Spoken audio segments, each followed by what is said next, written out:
부산, 울산, 경남을 하나로 묶는 메가시티 논의도 기본 구상안이 어제 나오는 등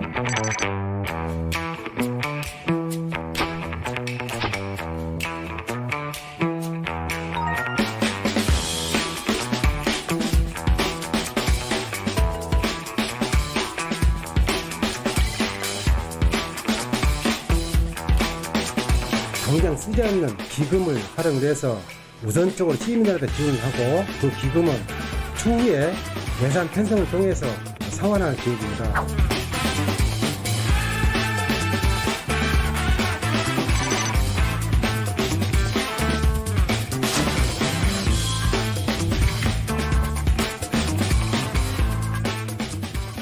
네, 매주 월요일 첫 순서 친절한 기자들 시간입니다. 오늘 여수 MBC 박민주 기자와 함께하겠습니다. 어서 오세요. 안녕하세요. 네, 추석 연휴에도 취재하시느라 바쁘셨다고요? 네, 연휴 마지막 날이 당직이었는데요. 섬 귀성객들을 만나봤습니다. 우리 지역에서는 26,600명이 섬을 찾은 것으로 집계가 됐습니다. 네.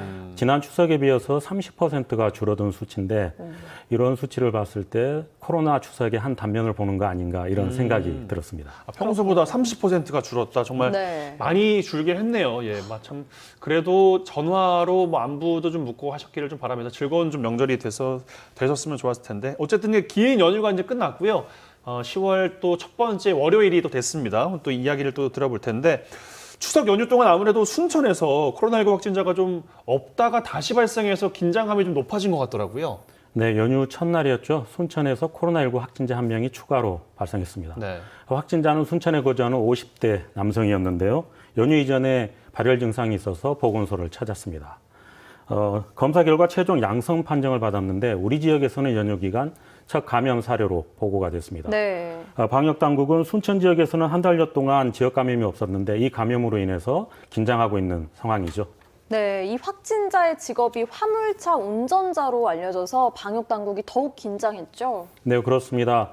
화물 운전 특성상 동선이 굉장히 복잡하게 얽혀 있는데요. 실제로 이 확진자가 광양과 부산, 울산을 방문한 것으로 파악이 됐습니다.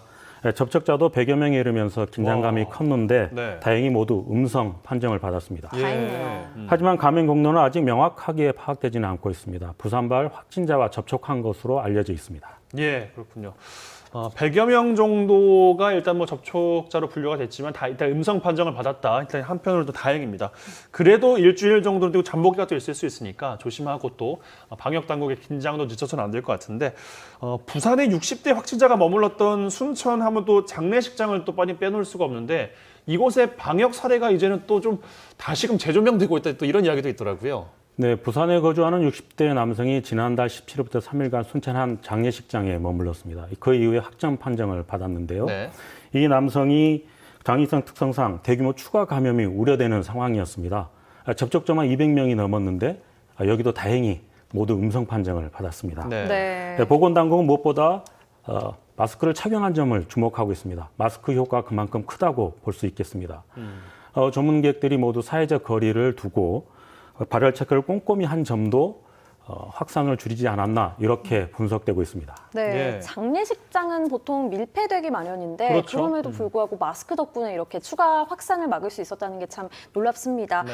마스크만한 방역이 없다는 생각이 다시 한번 들고요. 정말 코로나19에 현존하는 유일한 백신이 마스크라는 또 그러니까요. 생각이 듭니다. 네. 추가 확진자는 이렇게 다행히 발생하지 않았지만 순천시는 이 60대 확진자와 부산시 북구청을 상대로 구상권을 청구한다면서요. 네, 그렇습니다. 순천시는 부산시 북구청으로부터 자가격리 통보를 받고도 장례식장에 머문 60대 남성에 대해서 구상권을 청구하기로 했습니다.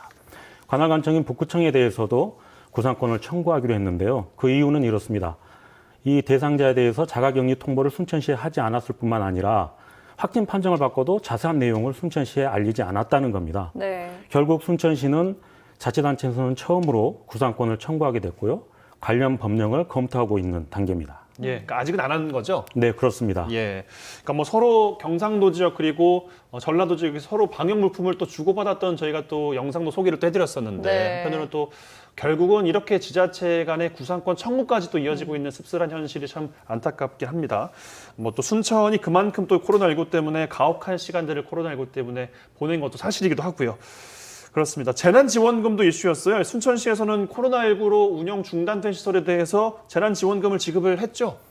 네, 순천시가 3단계 준하는 행정명령을 내린 게 지난 8월 25일이었습니다. 학원과 키즈카페, 체육시설 16개 업종에 대해서 행정명령을 내렸는데요. 네. 이 행정명령을 해서 타격을 200여 개 업체에 대해서 재난기여금을 지원하기로 했습니다.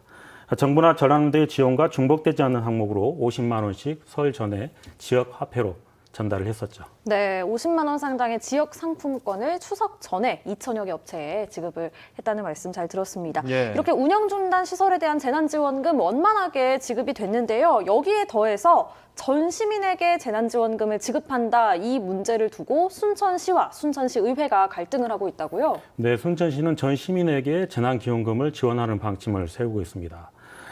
지방채를 발행하는 대신 신청사 권리기금 등 할당하지 않는 기금을 미리 가져와서 활용하겠다. 1인당 10만 원씩 지급할 계획을 밝히고 있습니다. 네. 하지만 의회는 신중한 입장을 보이고 있죠. 시급하진 예산을 먼저 활용한다고 해도 빚과 같기 때문에 의회의 협의뿐만 아니라 시민들의 동의가 있어야 한다. 이렇게 지적하고 있습니다. 네. 1인당 10만 원이라고 해도 한 28만 명이면 굉장히 또 큰 액수이기 때문에 맞아요. 그에 대한 또 신중한 또 이야기를 해야 된다. 이게 또 순천시 의회의 입장인 것 같고 이 재난지원금 관련된 논란은 여수시에서 이미 한 차례 또 소동이 또 있었고 지금도 또 진행 중인 걸로 알고 있는데 순천시의 상황도 조금 더 지켜봐야겠습니다. 자, 다음 이슈로 좀 넘어가 보겠습니다. 광주 전남 행정 통합 관련된 논의인데 이용석 광주시장이 던졌어요. 이 제안 배경에 대해서도 말들이 좀 많더라고요. 네, 이용석 광주시장이 행정 통합에 대해서 화두를 던지면서 이게 속도가 붙고 있습니다. 네. 네, 광주시는 행정부시장을 단장으로 15명으로 구성된 추진단을 출범시켰는데요. 이 같은 배경에는 무엇보다 지역의 자치단체의 경쟁력을 높여야 한다. 이런 절박한 심정이 작용한 것 같습니다. 메가시티를 만들어서 돌파구를 찾겠다 하는 생각입니다. 네. 이용석 광주시장은 행정통합으로 인구 300만 명 이상의 자생력을 갖춘 광역 경제권을 구축할 수 있다. 이렇게 전망하고 있습니다. 네, 인구뿐만이 아니라 경제가 수도권에 집중되고 있는 현상이 날이 갈수록 심해지고 있잖아요. 그래서 네. 이런 통합 논의가 나오는 것 같습니다. 광주 전남뿐만이 아닙니다. 이 같은 지자체 간의 통합 논의가 지금 다른 지역에서도 곳곳에서 이루어지고 있다고요? 네, 같은 생활권인 자치단체들이 앞서 언급한 메가시티를 통해서 경쟁력을 가져오겠다. 이런 생각을 갖고 있습니다. 네, 충청권에서는 대전과 세종시, 경남권은 부산과 울산, 경남, 그리고 경북권은 대구, 경북의 통합이 쟁점인데 지금은 화두를 던진 단계다 이렇게 봐야 될 것 같습니다. 네. 광주 전남의 통합 논의는 이번이 세 번째입니다. 행정 통합 논의는 지난 1995년과 2001년에 두 차례 실시됐는데 모두 반대 여론에 부딪혀서 무산이 됐죠. 지금은 이번에는 광주시가 속도를 내고 있는 반면 전남도는 신중한 입장을 보이고 있습니다. 예. 네. 대구, 경북, 부울경, 그리고 대전, 세종 이렇게까지 다 이렇게 뭔가 묶이나 결국은 이렇게 갈 수밖에 없나 이런 또 생각이 또 들기도 하면서 무엇보다 가장 중요한 건 시민들의 또 어떤 생각을 하고 있는지 동의 여부 이런 게 또 될 텐데 여기에 대해서 광주 전남 지역 시민들을 대상으로 또 여론조사가 또 있었더라고요. 네, 그렇습니다. 지난달 22일부터 이틀 동안 광주 MBC와 모든일보, 뉴지스 광주 전남 본부가 리얼미터에 의뢰해서 광주 전남 만 18세 이상 남녀 1,200명을 대상으로 여론조사를 실시했습니다. 네. 여론조사 결과를 보면 광주 49.5%, 전남 52.8%가 시도 통합에 찬성하는 것으로 나타났습니다. 네. 특히 전남 지역의 찬성률은 동북권이 51.6%, 서부권이 51.2%였습니다. 이처럼 응답자의 절반 이상이 통합을 찬성하는 것으로 나타났지만 여전히 행정통합은 무엇보다 공감대 형성이 우선이다. 이런 지적이 나오고 있거든요. 앞으로 넘어야 할 산이 많다. 과제가 많다. 이렇게 볼 수 있겠습니다. 네, 반대 의견도 적은 수치는 아니니까요. 네, 그렇습니다. 앞으로도 계속 지켜봐야 할 사안인 것 같습니다. 네. 이번 주 뉴스에서도 이 내용 다루신다고요? 네, 광주 전남 행정통합이 빅 이슈인데요. 이용석 광주시장이 연휴 기간 지역의 국회의원들을 만난 것으로 알려져 있습니다. 다음 행보로 전남 도지사를 만나겠다고 했는데 이번 주에 만날지가 쟁점입니다. 이 부분을 취재해서 시청자 여러분들께 알리도록 하겠습니다. 네, 친절한 기자들 박민주 기자와 함께했습니다. 고맙습니다. 네, 고맙습니다. 감사합니다.